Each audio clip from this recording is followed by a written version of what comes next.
Bab 1609. Namanya siapa tak penting.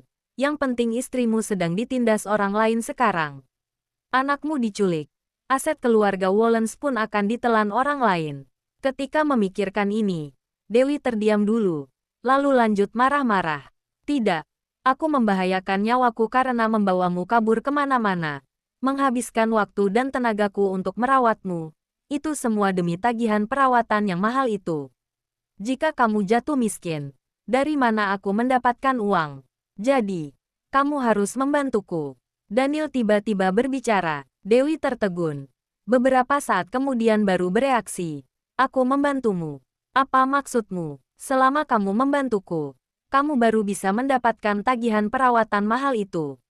Jalan pemikiran Daniel sangat jernih.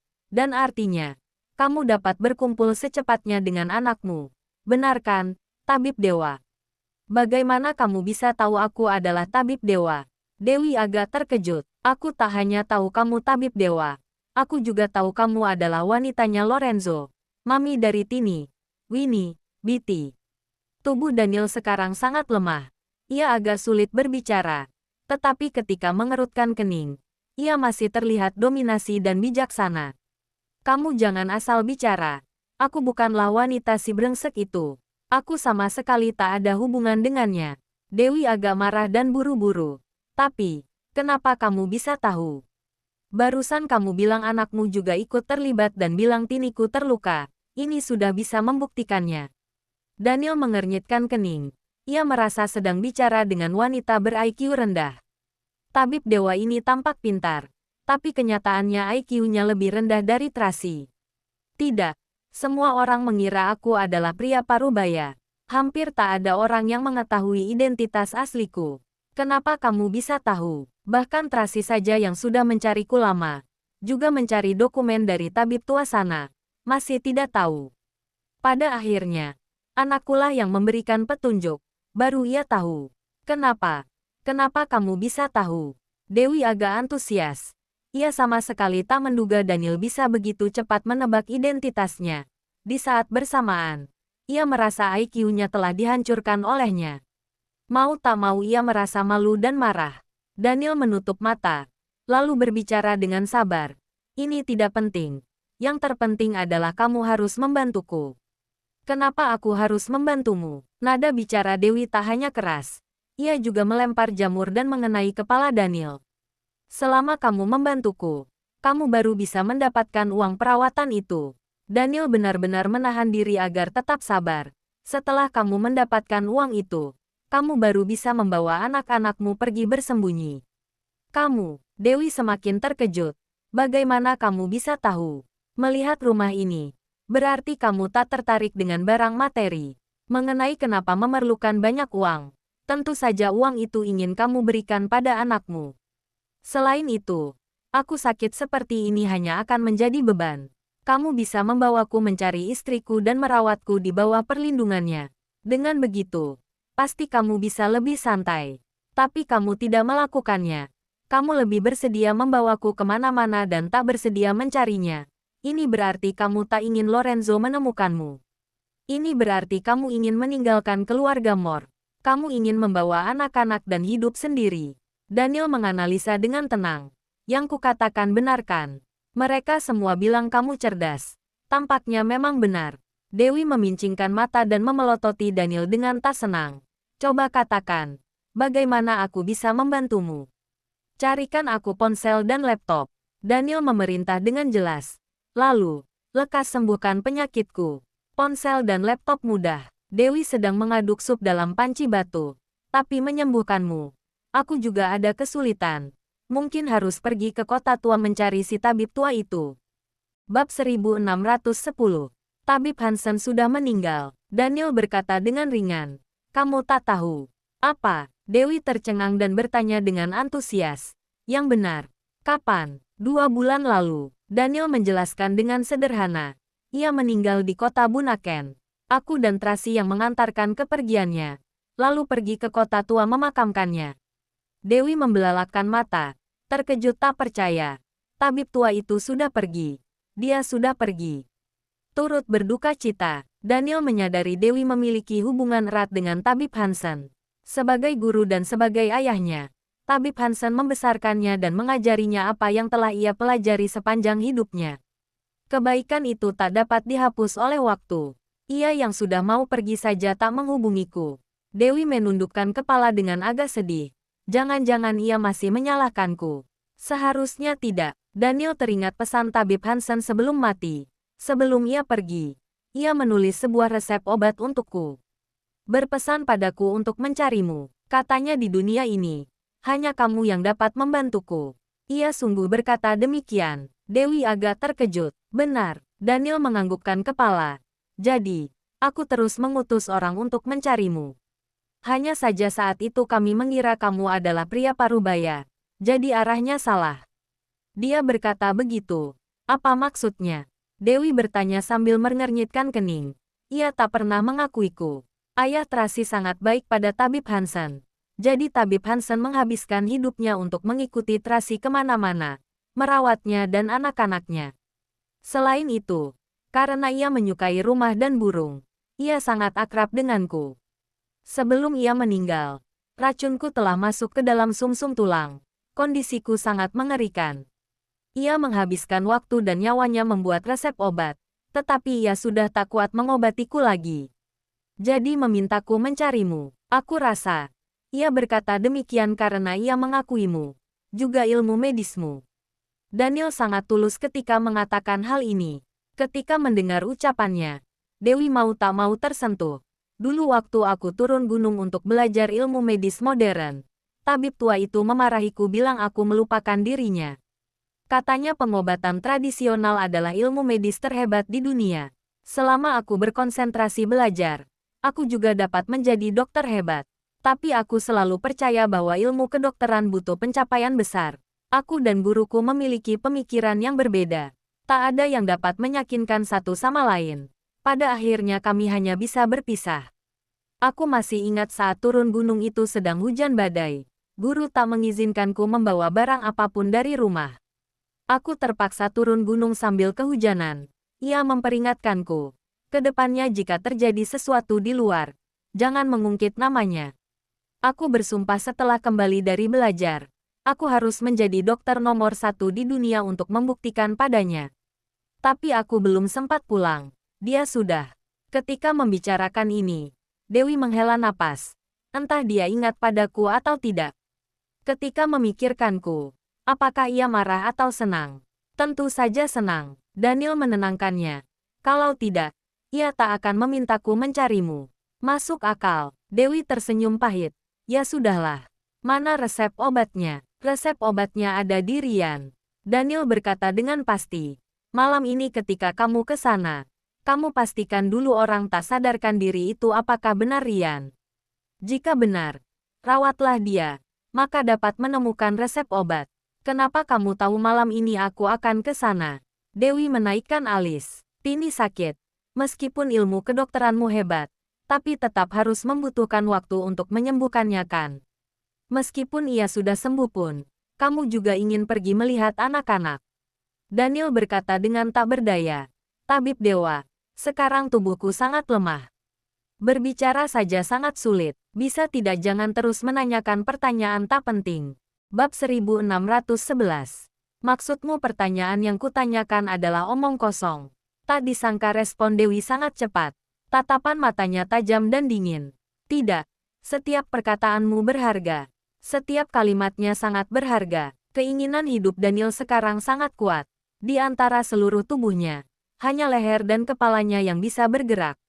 Entah bisa hidup di detik selanjutnya atau tidak, harus bergantung dengan suasana hati Dewi. Ia mana mungkin berani membuatnya marah. Cih, tahu diri juga. Dewi memutar mata ke atas dan mulai mengeluarkan daging burung pengar dari panci untuk dimakan. Ia juga membuat saus sambal yang cocok untuk dicocol dengan daging. Rasanya sangat enak. Bukankah kita sedang mendiskusikan penyakitku? Kenapa tiba-tiba kamu makan? Daniel memandangnya sambil mengernyitkan kening. Perubahan pikiran wanita ini sangat cepat. Barusan sedang dalam kesedihan mendalam. Sekarang sudah mulai makan daging. Jika perut kenyang, baru punya tenaga mengobatimu. Sambil makan, Dewi sambil menghancurkan apel dengan tangan kosong. Jus apel itu diteteskan ke dalam gelas. Setelah penuh, ia mulai menikmatinya. Makan daging sambil minum jus. Ia melemparkan beberapa tulang dan daging ke serigala cacat di sampingnya. Mengenai elang botak di atas atap dan ular, tak perlu pedulikan mereka. Mereka bisa mencari makan sendiri. Daniel melihat nafsu makannya kuat sekali. Mau tak mau ia merasa lapar. Punyaku mana? Tanyanya. Sekarang kamu tak boleh bergerak. Hanya boleh minum cairan. Dewi menyodorkan gelas tepat padanya. Ini adalah makananku. Daniel melihat jus apel yang tersisa. Ia mengernyitkan kening. Aku merasa aku sudah sangat lemah. Sudah waktunya mengisi perutku sedikit. Setelah makan harus buang air besar. Siapa yang akan membersihkannya? Dewi bicara dengan kesal. Sebelum kamu bisa menjaga dirimu, maka kamu hanya bisa minum ini. Daniel tertegun. Pasti akan laparkan. Yang penting tidak mati kelaparan saja. Dewi lanjut menggerogoti dagingnya. Pelayananmu ini buruk sekali. Sepertinya tagihan medis harus didiskon. Daniel merasa dirugikan. Diskon. Ketika membicarakan uang, kedua mata Dewi langsung bersinar. Ia mengambil pisau daging besar di sampingnya, lalu melempar ke depan. Pisau itu terbang dan menancap di papan kayu sebelah leher Daniel. Pisau itu hanya berjarak 1 cm dari lehernya. Daniel membelalakkan mata dan tak berani bicara. Dewi mengeluarkan sebuah buku catatan minyak dari kantong celananya dan berjalan ke hadapan Daniel. Membuka dan menunjukkannya di depan matanya.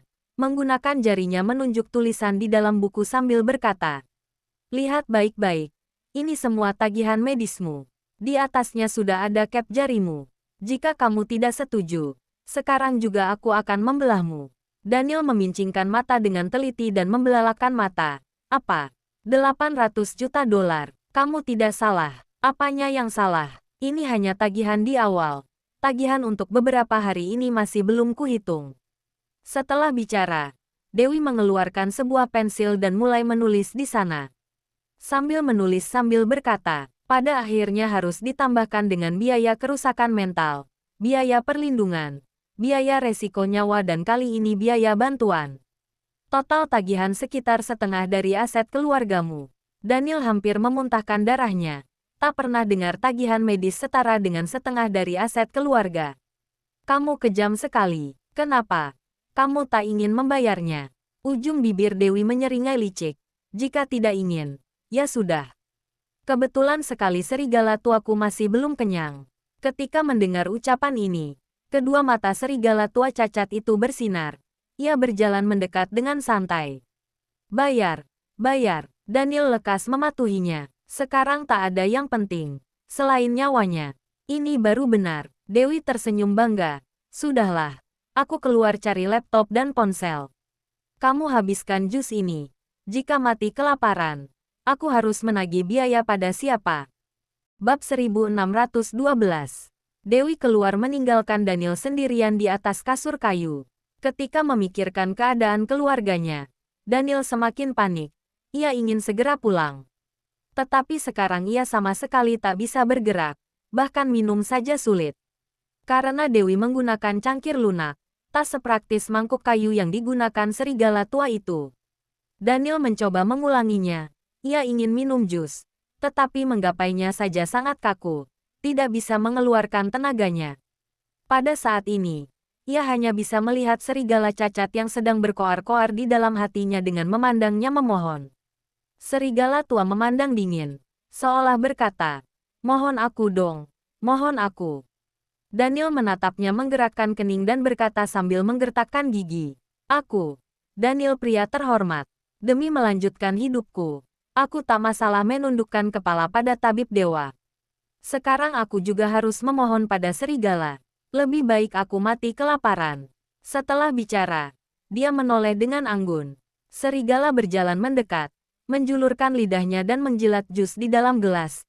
Ia juga mengeluarkan suara glek, glek, meminum jus itu dengan sangat nikmat. "Kamu," Daniel sungguh kesal, "dasar binatang buas. Kamu sama kejamnya dengan tuanmu." Serigala itu seolah paham. Ia menegakkan kepalanya dan menatap Daniel sambil meringis. Sepasang matanya bersinar dingin seolah ingin menerkam orang. Daniel lekas mengubah ucapannya. Tidak kok. Maksudku adalah kamu dan tuanmu sama-sama menggemaskan. Menggemaskan. Aura pembunuh dalam mata serigala mereda secara perlahan-lahan. Ia menoleh dan menyingkir secara perlahan. Daniel melihat jus yang telah diminum serigala hingga setengah. Ia benar-benar kecewa. Ia hanya berharap hari-hari yang menderita ini dapat segera berakhir. Ia sekarang sangat merindukan Tracy dan anak-anak. Ingin segera kembali ke sisi mereka. Tracy sedang tertidur dan bermimpi lagi. Di dalam mimpi itu, ia melihat Carlos dan Charles disiksa. Hatinya seperti tercabik-cabik. Ia mengirim pesan pada Jeff. Berharap ada kabar dari sana. Jeff menjawab. Dia masih mencari. Tracy benar-benar cemas. Ia merasa dirinya tidak bisa duduk menunggu begitu saja. Besok ia berencana membawa beberapa orang dan pergi ke Yuling mencarinya. Sedangkan sekarang, ia harus bersiap dulu untuk bertemu Billy. Mungkin ia bisa menemukan petunjuk berguna dari Billy. Ketika memikirkan hal ini, Tracy pergi mandi, lalu berdandan. Tidak lupa membawa pil dari Amanda dan saat ini akan keluar. Nona Tracy, Anda mau kemana? Naomi lekas menyusulnya. Aku temani saja.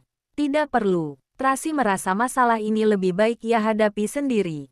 Jika membawa orang lain, malah akan mempengaruhi rencana. Tapi aku tidak tenang jika kamu pergi sendirian. Naomi lekas berkata. Jika terjadi sesuatu seperti malam itu lagi, bagaimana? Malam itu tidak terjadi apa-apa. Tracy tersenyum. Bukankah aku baik-baik saja? Malam itu karena ada Denny yang membantu. Makanya rencana Nona bisa berjalan lancar. Tapi, malam ini, Naomi sudah menebak ia hendak bertemu Billy. Billy si pria bajingan itu sudah gila, ia pasti ingin menidurimu. Jika kali ini gagal, semakin berpikir, Naomi semakin cemas. Jika sungguh terjadi sesuatu, bagaimana aku bertanggung jawab pada Presdir Daniel? Tracy melihatnya dengan tidak tenang, lalu berkata, ikut saja. Kamu bawa 2 orang cari tempat di sekitar hotel dan tunggu aku di sana. Jika terjadi sesuatu, aku akan mengirimkan pesan. Kamu bisa datang tepat waktu. Oke, aku akan segera mengaturnya. Naomi lekas mengatur orang. Tracy menyetir mobil sendiri ke Hotel Phoenix bertemu Billy. Ia sudah melakukan persiapan yang cukup. Apapun resikonya, ia tetap harus menemukan lokasi Carlos dan Charles. Sekarang anak-anak sudah diculik selama 3 hari. Ia tak berani membayangkan penderitaan apa yang mereka alami selama 3 hari ini. Ia tak bisa menunggu semenit pun. Bab 1613. Malam hari pukul 9.50. Tracy baru tiba di Hotel Phoenix. Lalu ponselnya berdering. Ia sedikit kebingungan ketika melihat nama penelepon. Betapa baiknya jika ini adalah suami aslinya. Tapi, walaupun hatinya ingin melawan, tapi Tracy tetap menjawab telepon itu. Halo. Sudah datang belum? Terdengar suara familiar. Tapi tetap bukan suami aslinya. Sedang di ruang bawah tanah. Jawab Tracy datar. Tempat lama. Billy sangat senang. Aku akan menunggumu di kamar. Tracy tak menjawab, lalu mematikan telepon. Ia benar-benar jijik ketika memikirkan pria menjijikkan yang akan ia hadapi. Entah trik apa lagi yang akan ia mainkan hari ini. Malam ini tidak ada Denny yang membantu. Juga tidak mudah mengatur hotel seperti di bar, ia hanya bisa berharap pada obat yang diberikan oleh Amanda. Tracy memegang kotak kecil di dalam kantong celananya, menarik napas dalam dan mendorong pintu mobil. Satu kakinya baru melangkah keluar. Ponselnya tiba-tiba bergetar. Tracy melihat nama penelepon. Lalu langkah kakinya kembali ke dalam mobil. Setelah duduk kembali di mobil, ia menjawab telepon itu. Halo. Ini aku. Suara Friska sangat kecil dan serak. Nadanya penuh hati-hati. Friska. Tracy sangat terkejut. Tak disangka wanita ini masih bisa menghubunginya. Tracy.